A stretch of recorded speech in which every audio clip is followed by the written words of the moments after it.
começaria por vos perguntar, por deixar duas perguntas a ecoar até ao final da minha apresentação, e uma delas é a seguinte: gostaria de saber em que medida é que estão disponíveis para ir ver um robô que faz poesia, ou que faz música, ou um robô poeta.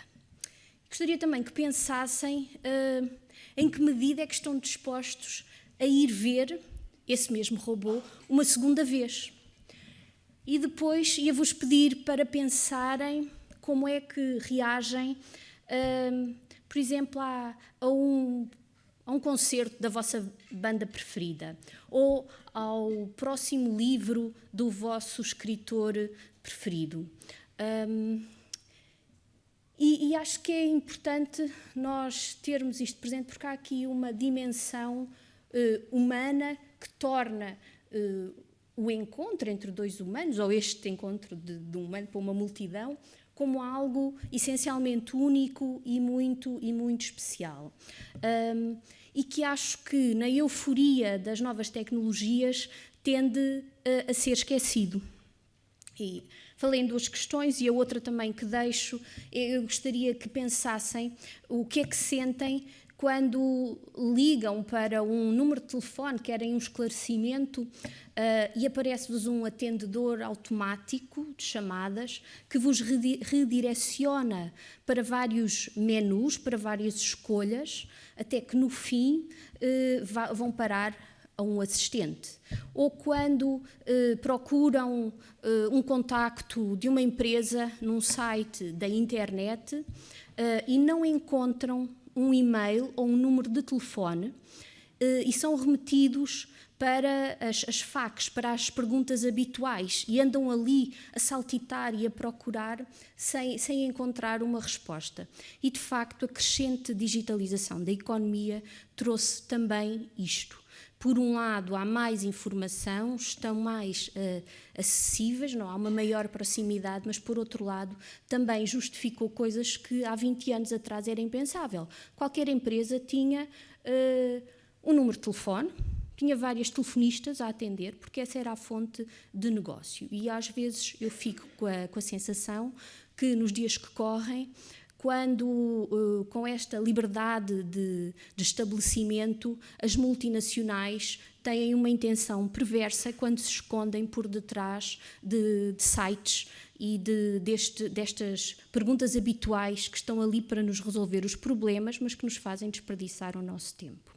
Imaginem, então, o que é viver neste contexto de trabalho, com as máquinas, como se fosse um instrumento, não é? Subordinado às máquinas. Portanto, esta era só uma introdução que no final vou voltar a ela e queria só que pensassem um pouco. A história que eu venho contar hoje é uma história sobre o Indústria 4.0. E na escolha do tema da conferência nós quisemos contrapor o trabalho 4.0 precisamente para invocar a centralidade do trabalho. Nós vimos aqui há pouco que havia toda esta dimensão imaterial do virtual, mas é preciso não esquecer que existe uma dimensão material que está por detrás disso, que se manifesta em infraestruturas físicas, em consumos de energia, mas também, como hoje de manhã foi referido, em trabalho. Um trabalho que está invisibilizado, um trabalho que, porque não é visível, porque não tem voz, tende a ser esquecido. E assim começaria por dizer que no início deste mês foi relançada, aliás, a iniciativa governamental Portugal Indústria 4.0.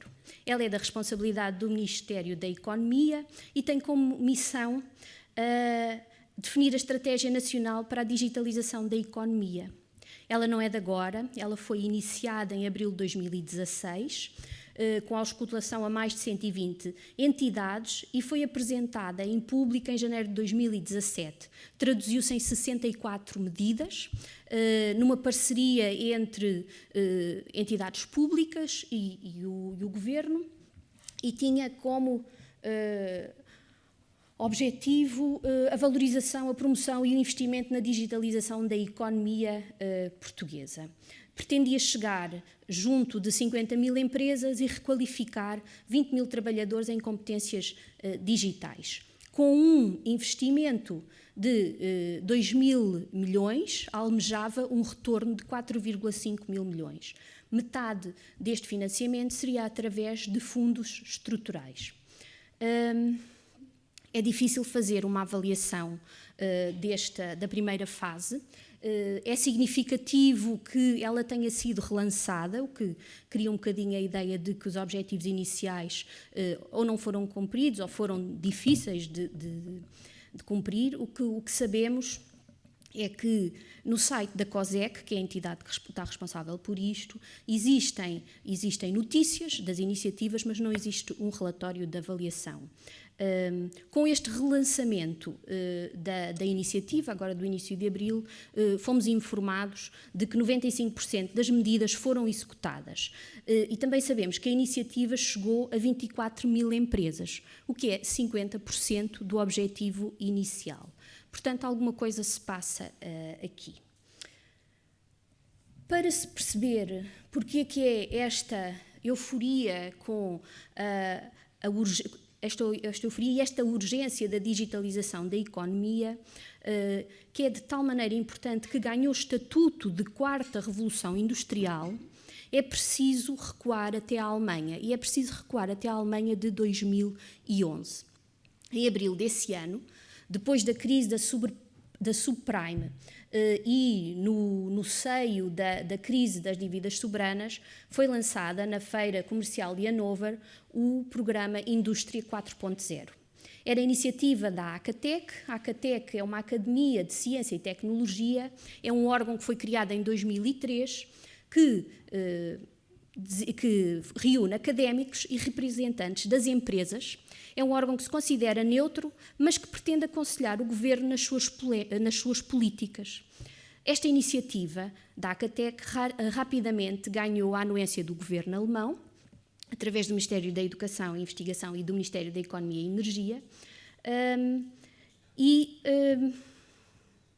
e pretendia promover a crescente digitalização da indústria manufatureira e a interconectividade entre produtos, cadeias de valor e modelos de negócio. Muito disto já foi aqui falado, portanto, pretendia-se ou entendia-se que a ideia da fábrica inteligente e mesmo a ideia dos serviços, de um sistema de serviços inteligentes, seria o futuro das economias, seria a oportunidade para relançar a economia.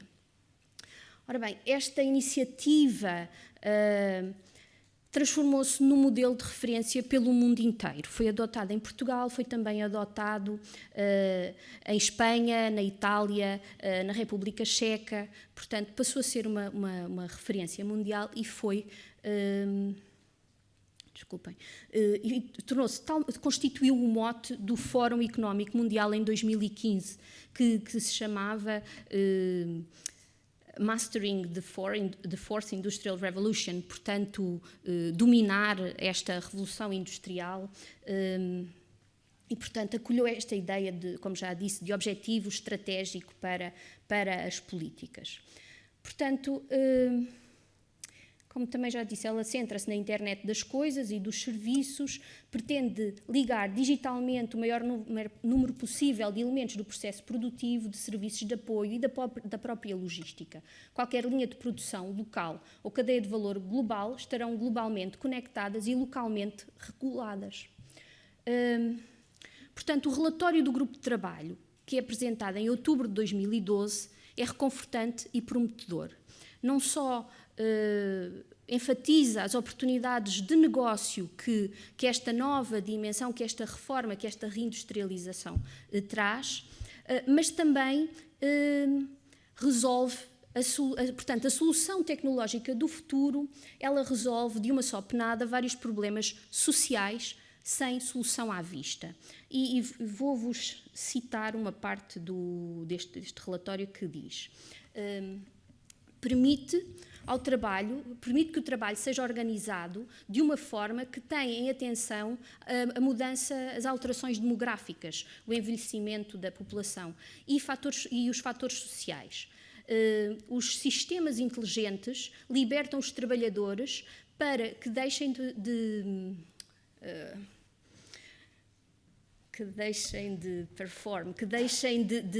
implementar tarefas rotineiras e que se foquem em atividades criativas e de valor acrescentado. Mais ainda, dada a falta de trabalhadores especializados, permite aos trabalhadores mais velhos estender a sua vida profissional e manterem-se produtivos ao longo do tempo. Uma organização do trabalho flexível permitirá aos trabalhadores combinar o seu trabalho com a sua vida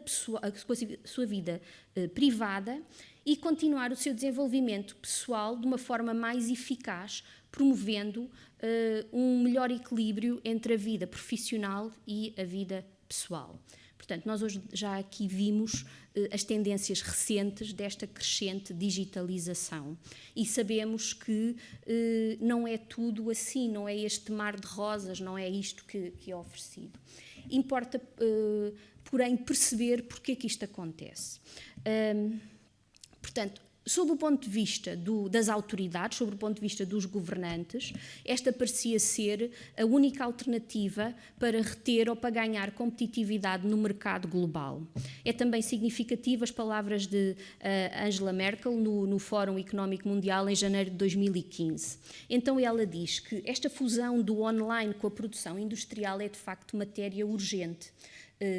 Diz o seguinte: precisamos de rapidamente dominar esta amálgama do mundo da internet com o mundo da produção industrial, porque os atuais líderes na área digital, caso contrário, os atuais líderes na área digital poderão controlar a própria produção industrial. Portanto, é neste contexto em que o I 4.0 passa a ser uma referência e ganha este estatuto de políticas públicas, com os políticos a considerarem um elemento central e estratégico para as suas políticas. A realidade é outra e é mais complexa e é menos linear. E é um bocadinho isso que eu quero trazer para aqui, que eu acho que é importante também pensarmos e que de alguma maneira ajuda a compreender tudo o que aconteceu em termos de mercado de trabalho, todas estas novas tendências, tudo isto que está a acontecer aqui nas margens no mercado de trabalho, todas as novas práticas que são levadas para a organização dos processos produtivos, portanto, conseguimos perceber isto se mudarmos um bocadinho o foco. E, portanto, aquilo que eu argumento é que esta trata-se, antes de mais, de uma bem-sucedida operação de relações públicas, que em tempo de crise pretende estender a massificação das tecnologias da informação, tecnologias ou inovações que existem há 2 décadas no setor industrial e pretendem massificá-las, mas a origem dela não parece ser uma necessidade tecnológica, mas é antes uma necessidade económica. E aqui, por económica, é uma necessidade de continuar a perpetuar os lucros e a taxa de lucro que tem estado em compressão. Portanto,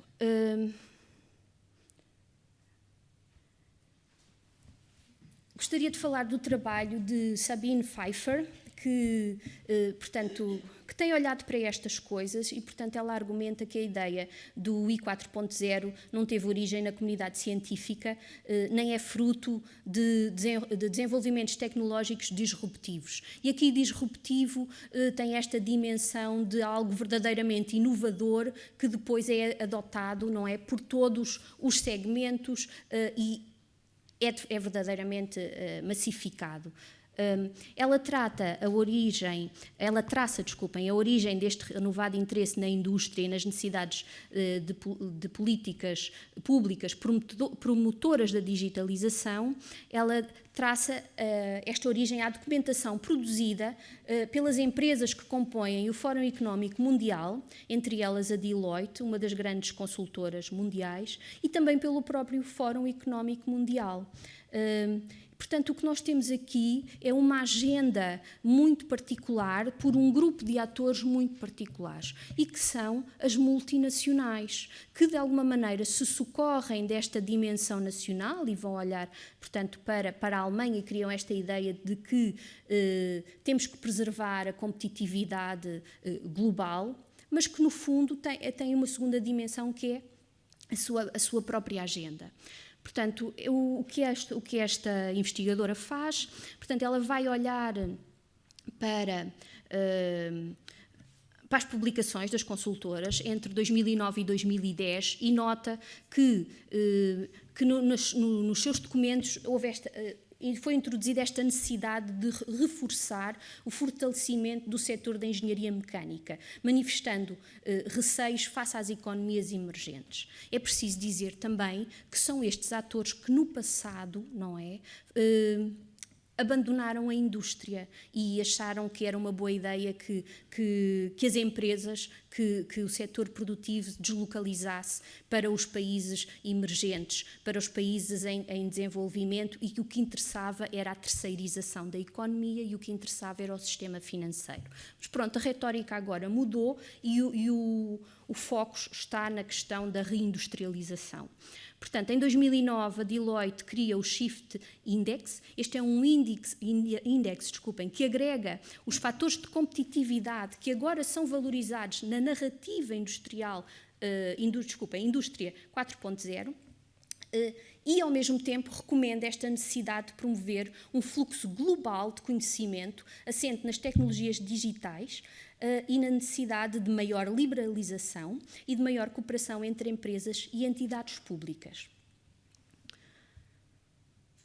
Depois, em janeiro de 2011, o World Economic Forum institucionaliza três iniciativas. Portanto, cria uma task force para se debruçar sobre este tema, cria o projeto O Futuro da Indústria e institui um conselho para a Agenda Global da Indústria Avançada.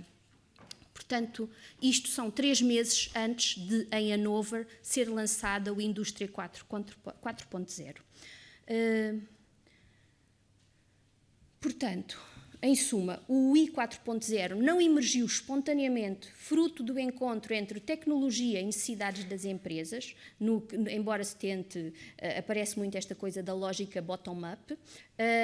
Ele constitui antes um esforço internacional de forçar a constituição de um regime de produção global por parte destes poderosos atores supranacionais e é também que explora as fragilidades nacionais dos países competirem entre si e os instrumentaliza para que sejam criadas as condições políticas, o enquadramento regulatório adequado ao seu funcionamento, ao funcionamento das multinacionais.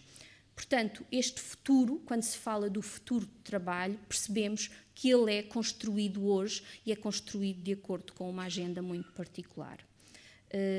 Por outro lado, 8 anos depois, 8 anos passaram, as transformações verificadas na indústria e noutros setores da economia, afinal, não foram tão disruptivas quanto o previsto. Poderia falar muito brevemente do caso da Siemens. Um dos objetivos da Siemens é criar... Doutora, peço desculpa, terá que ser mesmo muito brevemente. Está bem. Que já passou os 15 minutos da pressa. Ok, o caso da Siemens. A Siemens quer criar uma plataforma entre os produtores e a verdade é que ela ainda não aconteceu. Porquê? Por causa do sigilo. Porque as empresas não estão disponíveis, têm receio, não é, da perda, por questões de sigilo, da perda dos seus segredos de produção. Portanto, o que também não ficou claro nesta estratégia da indústria 4.0 é o papel do trabalho. Se no caso da Alemanha Os sindicatos são uma parte muito importante.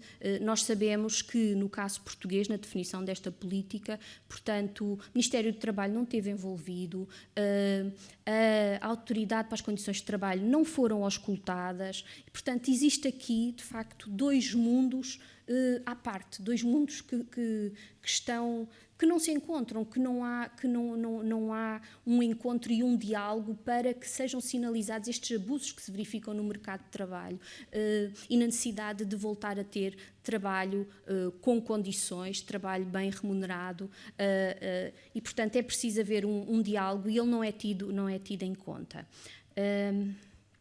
Queria só, se tenho mesmo que concluir, ia só dizer o seguinte. Portanto, ia só dizer que o Colabor poderá ser o sítio adequado para este diálogo e poderá ser o sítio adequado para criticar construtivamente uma discussão tecnofatalista que se foca excessivamente em quantificar o emprego que vai ser destruído e que poderá ser conduzido para um diálogo, para uma discussão mais interessante, mais gratificante, que é sobre os problemas, sobre o que é esta organização global do processo produtivo, o que é que isso implica para os trabalhadores e como assegurar que o trabalho continua a ser de qualidade, continua a ser digno e continua a ser bem remunerado. Portanto, seria também mais interessante que, de facto, os esforços estivessem concentrados em desafiar uma visão determinista da tecnologia, que diz que o homem é o recipiente passivo da tecnologia. E, por exemplo, no caso da Siemens, é muito interessante porque as pequenas empresas consumidoras dos produtos que estas grandes multinacionais, elas não estão interessadas em continuarem, em se conectarem em rede. Portanto, interessa perceber interessa deixar de assumir que toda a tecnologia é boa e que o homem é este recipiente passivo. Também,